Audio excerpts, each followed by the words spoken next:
yourself or I'm gonna come back and kick your butt. Welcome to Watch Mojo, and today we're counting down our picks for the most surprising moments on sitcoms that we all needed a minute to collectively recover from. Some of these are pivotal moments, so a spoiler alert is in effect. We'll only be featuring live action shows, so even though watching Brian Griffin's brush with death was nothing short of shocking, you won't be seeing it on this list. Mom, is Brian gonna be okay? I don't know, Meg. Number 10, Howard's mom's death, The Big Bang Theory. Your mom having fun in Florida?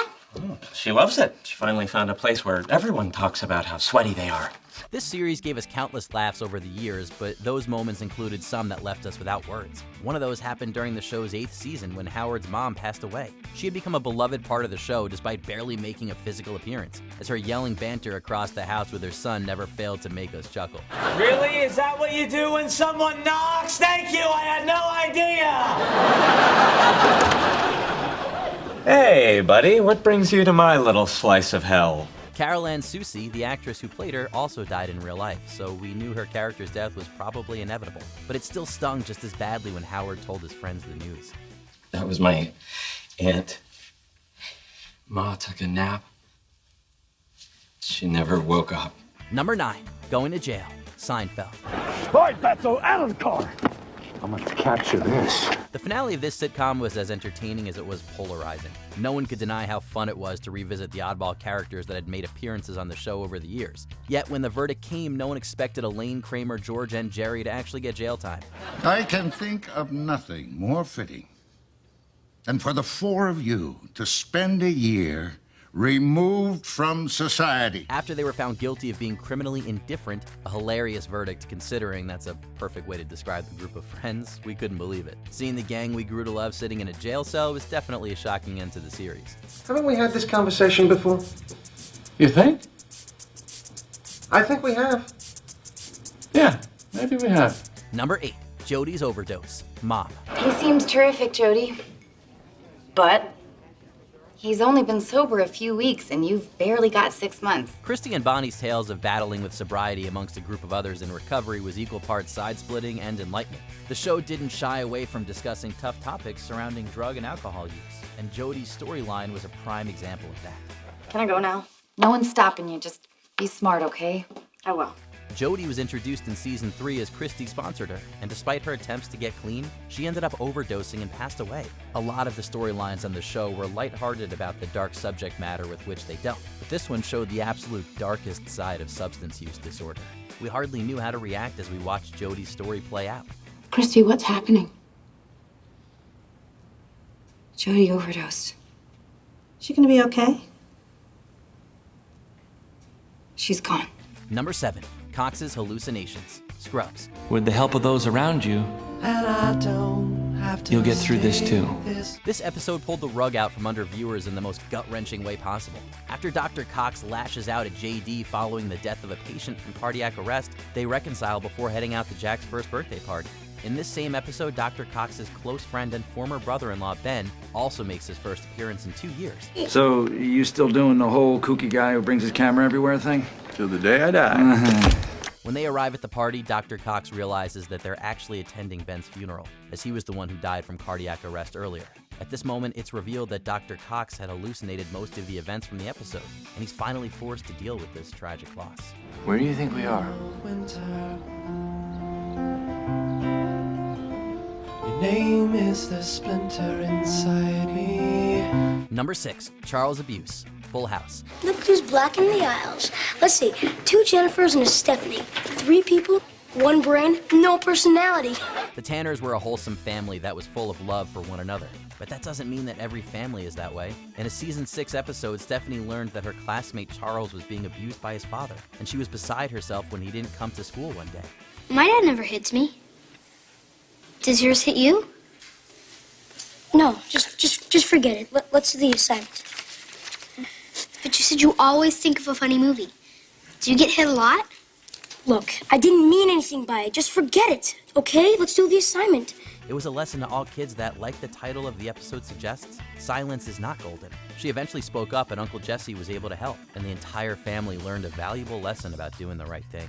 Sweetheart, please believe me, you did the right thing. Then why do I feel so lousy? Because it's a lousy situation, kid. Number 5, Carl Winslow with Racist Officers. Family Matters. Edward, this is your second speeding ticket this year, and it's only February. Late February. I wasn't really speeding, Dad. That cop was just trying to fill his quota. Even though this episode originally aired in the early 90s, the issues tackled within it are as relevant today as ever. Eddie tells his family about a racial profiling incident with the police. He was pulled over for a small traffic violation, but the cop ended up putting him on the ground in handcuffs. Then I asked what the problem was, and one of them told me to shut up. Then he made me get out of the car and lie face down. Then he cuffed me. That's unusual procedure. Although Carl is initially skeptical, he discovers that it's true when he confronts the cops. It was a sad and harrowing moment, and it reminded viewers of the challenges faced then and now by BIPOC communities. Oh, so what are you saying? That black kids aren't allowed in white neighborhoods? Come on. They wouldn't be there unless they were looking for trouble. And you better talk to your kid. He gave me a lot of lip. Number 4, Will's dad leaves. The Fresh Prince of Bel-Air. When did you get so tall? Mostly during the 80s. Throughout the series, we learn a lot about Will's life and family, but it isn't until this episode in the 4th season that we're introduced to Will's estranged father, Lou. After abandoning Will and his mother when Will was a kid, he reappears unexpectedly in an attempt to reconnect by offering to take a trip with Will. Yeah, Uncle Phil, he owns his own trucking company now. Well, one truck, but I am my own boss. And I'm making a little money. Really? Yeah. Why didn't you send any back to the wife and child you abandoned? Unsurprisingly to Uncle Phil, Lou ends up bailing and disappointing Will yet again. Who could forget the emotional exchange between Will and Uncle Phil as Will deals with his father's abandonment while realizing he already has a true father figure in his life? How come he don't want me, man?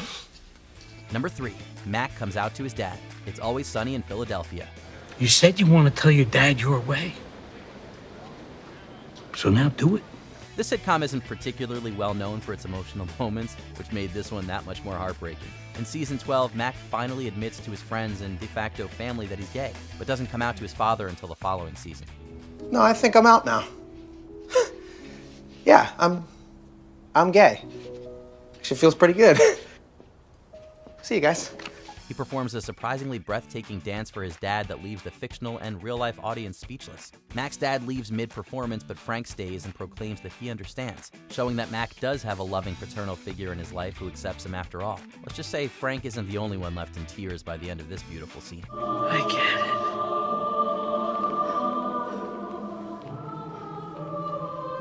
it. I get it. Number 2, it's actually the bad place, the good place. Your life on Earth has ended, and you are now in the next phase of your existence in the universe.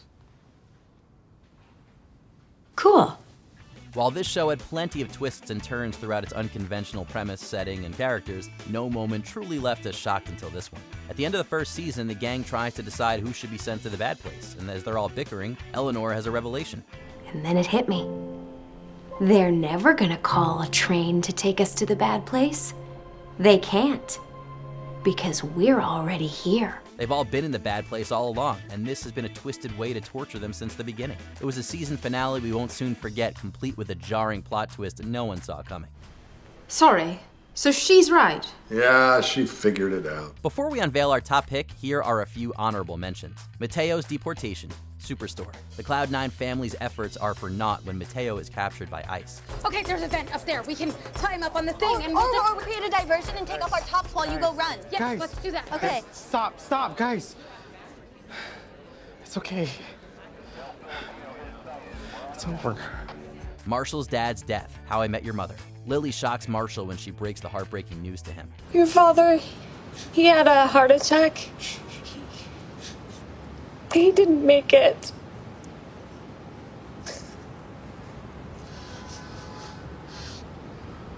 My dad said? Ross and Rachel break up. Friends. The friends weren't the only ones left speechless when this couple called it quits. But this can't be it.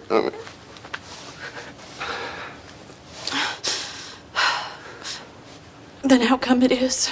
Scott's Tots, The Office. Michael Scott's presumptuous promise fell flat in cringe-worthy fashion. And I didn't want to see them fall victim to the system. So I made them a promise. I told them that if they graduated from high school, I would pay for their college education. I've made some empty promises in my life, but hands down, that was the most generous.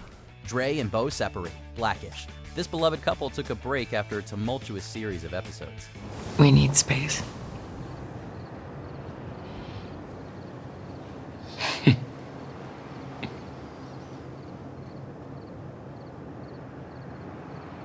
I think you're right.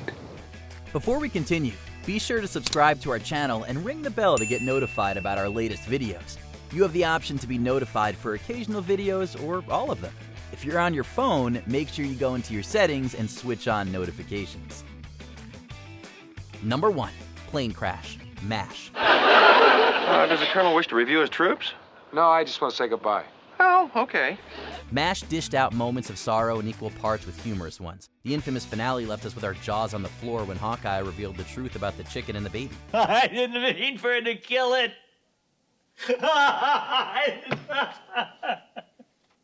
I just wanted it to be quiet. But it was the season 3 finale that left us utterly devastated and completely speechless when Colonel Henry Blake was discharged and headed home. The most emotional moment comes at the end of the episode when everyone learns that Blake's plane has been shot down. The sudden passing of this beloved character stuns the audience and characters alike, as it shows the tragic reality of war. It was truly a game-changing moment in television that no one saw coming. Lieutenant Colonel Henry Blake's plane was shot down over the Sea of Japan. Which of these sitcom moments shocked you to your core? Let us know in the comments. I'm not ready for this. Did you enjoy this video? Check out these other clips from WatchMojo, and be sure to subscribe and ring the bell to be notified about our latest videos.